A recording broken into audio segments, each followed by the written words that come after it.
என் அன்பு குழந்தையே, இன்று உன் அப்பா உனக்கு ஒரு எச்சரிக்கையான செய்தியினை கொண்டு வந்திருக்கின்றேன். இது உனக்கு எச்சரிக்கையா அல்லது உனக்கு ஆபத்தை விளைவிக்க கூடியவருக்கு அப்பா தரும் எச்சரிக்கையா என்று இதை கேட்டு முடிக்கும் நேரம் நீ தெரிந்து கொள்வாய். ஒருவரை அழிக்க ஒரு குடும்பமே சதி திட்டம் தீட்டுகிறது என்றால் அது உன் வாழ்வில்தான் நடந்து கொண்டிருக்கின்றது. சட்டென்று இதற்கு நாம் தீர்வினை கண்டுபிடித்து விட வேண்டும். இல்லை என்றால் உன்னை அழித்து விடுவார்கள். என் குழந்தையே, அப்பாவின் துணை கொண்டிருக்கின்ற உனக்கு அழிவு வருமா என்று கேட்டால் நிச்சயமாக வராது. உன் வாழ்க்கையில் உனக்கு சோதனைகள் வருமா என்று கேட்டால் நிச்சயமாக வரும். அதுவும் உனக்கு மிகவும் நெருக்கமான உறவுகளாலே அது வரும். நாம் எவ்வளவு தான் அவர்களுக்கு உதவிகளை செய்திருந்தாலும் அது அவர்களுக்கு போதாது அல்லவா? எவ்வளவு தான் நன்மைகளை அவர்களுக்கு செய்திருந்தாலும் அவர்களுக்கு ஒருபொழுதும் போதாது. எல்லா விஷயங்களையும் தாண்டி அவர்களுக்கு இன்னமும் என்று எதையோ உன்னிடம் எதிர்பார்த்து நின்று கொண்டிருக்கிறார்கள். எவ்வளவு கொடுத்தும் முடியாத என் பிள்ளை, நீ இப்பொழுது ஓய்ந்து விட்டாய். இதற்கு மேலும் இவர்களுக்கு தன்னால் செய்ய இயலாது என்று ஒதுங்கி நின்று கொண்டிருக்கின்றாய். இந்த தருணம் அவர்களுக்கு மனதில் தீராத ஒரு மனவேதனையை ஏற்படுத்தியிருக்கின்றது. காலம் முழுவதும் இன்னொருவரின் உதவியினால் முன்னுக்கு வந்தவர் அல்லவா? இப்பொழுது அந்த உதவி கிடைக்காத பொழுது அவர்களின் மனதிற்குள் வேதனை ஏற்படுகிறது. இந்த வேதனையோடு இவர்கள் வாழ்க்கையில் அடுத்தது என்ன நடக்கப் போகிறது என்பதனை நாம் தெரிந்து கொள்ளத்தான் வேண்டும். இந்த வேதனையின் உச்சத்தை தொட்ட அவர்கள் உனக்கு செய்ய நினைத்தது உனக்கான அழிவு. நீ இருக்க கூடாது என்பதனை அவர்கள் முடிவு செய்து விட்டார்கள். நமக்கு எதுவும் செய்யாத இவர்கள் வேறு யாருக்கும் செய்யக்கூடாது என்று நினைக்கின்றார்கள். இவர்களின் குடும்பமே உனக்கு எதிராக திரும்பி இருப்பது இதற்கு மேலான ஒரு ஆச்சரியம். ஏனென்றால் இந்த குடும்பத்தில் உனக்கு எத்தனையோ உதவிகள் முன்பு கிடைக்க பெற்றிருக்கிறது. அவர்கள் செய்த உதவி சிறு சிறு உதவிகள். அதற்கு கைமாறாகத்தான் நீ அவர்களுக்கு எத்தனையோ பெரிய உதவிகளை எல்லாம் செய்திருக்கின்றாய். ஆனால் எதுவுமே அவர்களுக்கு நினைவில் இல்லை. அவர்கள் செய்தது மட்டும்தான் அவர்களுக்கு மனதில் இருக்கிறது. நீயோ அவர்களிடத்திலிருந்து நன்றியை ஒருபொழுதும் எதிர்பார்த்தது கிடையாது. அவர்களிடத்தில் ஒரு விஷயத்தை நீ எதிர்பார்க்கிறாய் என்றால் அது அன்பு. ஒரு சிறிய அன்பு நமக்கு கிடைத்துவிட்டால் போதும் என்று நீ நினைக்கின்றாய். அதையும் கூட அவர்கள் தருவதற்கு தயாராக இல்லை. அவர்களுடைய எண்ணங்கள் முழுமையாகவே உனக்கு எதிராக திரும்பி இருக்கின்ற இந்த நேரத்தில் அந்த குடும்பமே எந்நேரமும் கூடி அமர்ந்து பேசி உன் வாழ்க்கையை அழிக்க பேசுகின்றார்கள். என் பிள்ளையே, அப்பா எல்லாவற்றையும் கவனித்து கொண்டு தான் இருக்கின்றேன். வாய் வார்த்தையால் அவர்கள் பேசிக் கொண்டிருக்கின்றார்கள். உன்னை அழிக்க வேண்டும், உன் வாழ்க்கையில் ஏதேனும் ஒரு கெடுதலை உனக்கு நடத்த வேண்டும் என்று ஏதாவது ஒரு பிரச்சனையை ஏற்படுத்தி உன்னை அவர்கள் நடுத்தருவில் நிற்க வைக்க வேண்டும் என்ற இந்த நேரத்தில் உன்னை சுற்றி நடப்பது எல்லாம் என்னவென்று யோசித்து அவர்களும் உனக்கு ஏதாவது ஒரு வகையில் எப்படியாவது ஒரு விஷயத்தை செய்தாவது உன் மனதை காயப்படுத்தி விட வேண்டும் என்று நினைக்கிறார்கள். குறிப்பாக அவர்கள் உன்னை தாக்குவதற்கு தன் கையில் எடுத்திருக்கின்ற ஒரு மிகப்பெரிய ஆயுதம் என்ன தெரியுமா? உன்னுடைய கடந்த கால வாழ்க்கையில் நீ பட்ட கஷ்டங்கள், நீ செய்த சிறு தவறுகள் என்று இதை மீண்டும் மீண்டும் உன்னிடத்தில் சொல்லி உன் மனதை காயப்படுத்துகின்றார்கள். இதையெல்லாம் சொன்னால் நீ நொறுங்கி போய் விடுவாய் என்று அவர்களுக்கு நன்றாக தெரியும். ஏதாவது ஒரு சூழ்நிலையில் நீ ஏதாவது ஒரு இடத்தில் நிச்சயமாக உன் வாழ்க்கையில் பிடித்து விடுவாய் என்பதனால் அதை நீ அடையக்கூடாது என்பதற்காக இவர்கள் கங்கணம் கட்டி கொண்டிருக்கிறார்கள். ஒருவர் நல்ல நிலையை அடையும் பொழுது அதை கண்டு மற்றவர்களுக்கு பொறாமை எண்ணங்கள் தானாக வந்து விடுகிறது அல்லவா? இந்த பொறாமையினால் தான் இவர்கள் கொந்தளித்து கொண்டிருக்கிறார்கள்.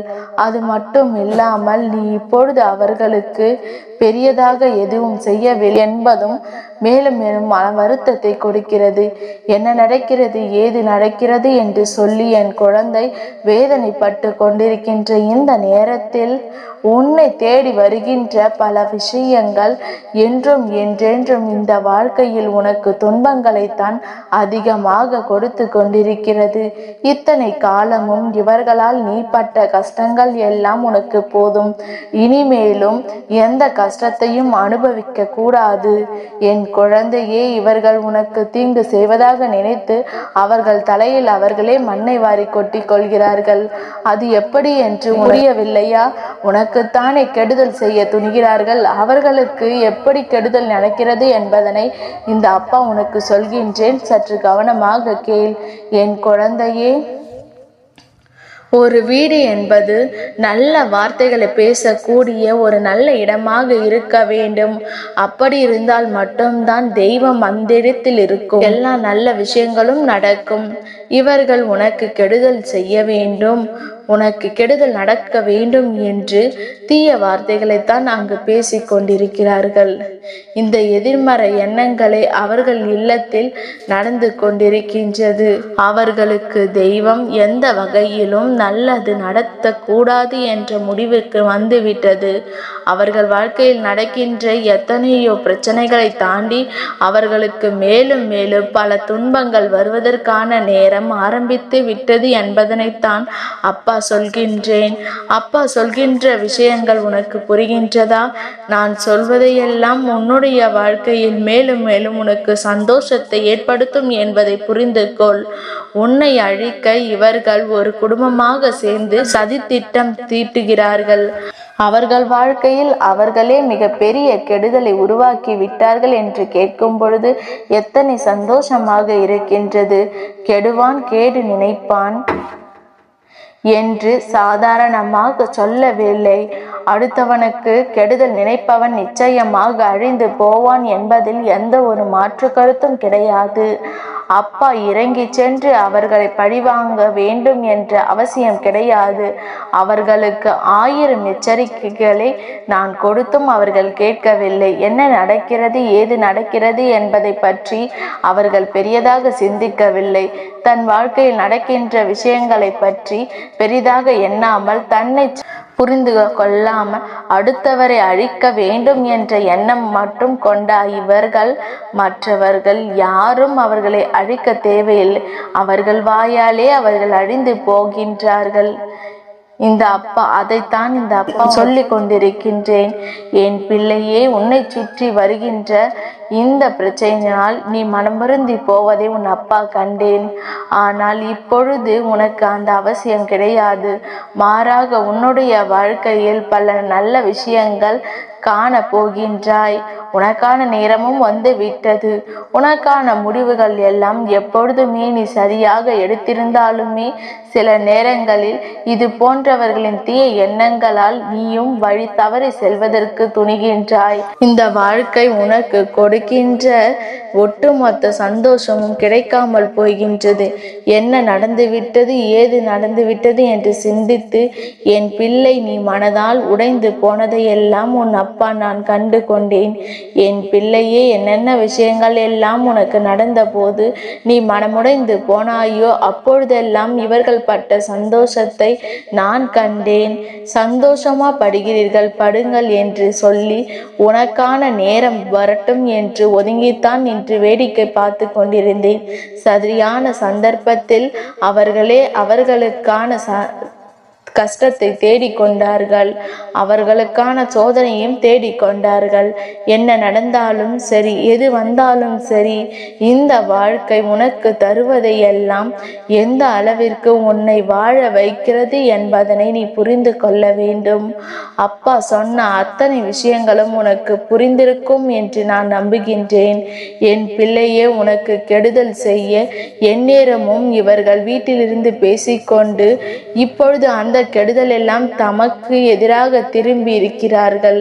நான் யாரை பற்றி சொல்கிறேன் என்று உனக்கு புரியவில்லையா? என் குழந்தையே, உன்னுடைய வளர்ச்சியை கண்டும் முயற்சியை கண்டும் பொறாமைப்படுபவர் நீ அடுத்த கட்டத்தை நோக்கி நகர்ந்துவிடக் கூடாது என்று நினைப்பவர்கள், அவர்கள் குடும்பத்தில் இருக்கின்ற அத்தனை பேரும் வேண்டுமென்றே உன்னிடத்தில் தேவையில்லாத விஷயங்களை பேசி கொண்டிருப்பவர்கள் என்று சொல்லி, என் குழந்தை, நீ நிச்சயமாக இந்த வாழ்க்கையில் உனக்கான நம்பிக்கை நீ விரைவாக பெற்று கொள்ள வேண்டும் என்பதனை நீ முதலில் கவனமாக இரு. என் குழந்தையே, நல்ல நேரம் உனக்கு வரும்பொழுது இது போன்ற தீய எண்ணங்கள் கொண்டவர்களுடைய செயல்கள் எல்லாம் தானாகவே வெளியே வந்துவிடும். உன்னை சுற்றி யார் என்ன செய்தால் அது அப்படியே வெளியேறிவிடும். நல்ல நேரம் வரும்பொழுது உனக்கான நன்மைகள் அத்தனையும் உன்னை தொடர்ந்து வந்து கொண்டே இருக்கும். இந்த அப்பாவின் துணை என்றும் என் பிள்ளைக்கு இருக்கும். என் அன்பும் ஆசீர்வாதமும் என்றென்றைக்கும் என் பிள்ளைக்கு கிடைத்து கொண்டே இருக்கும். நல்லதே நடக்கும்.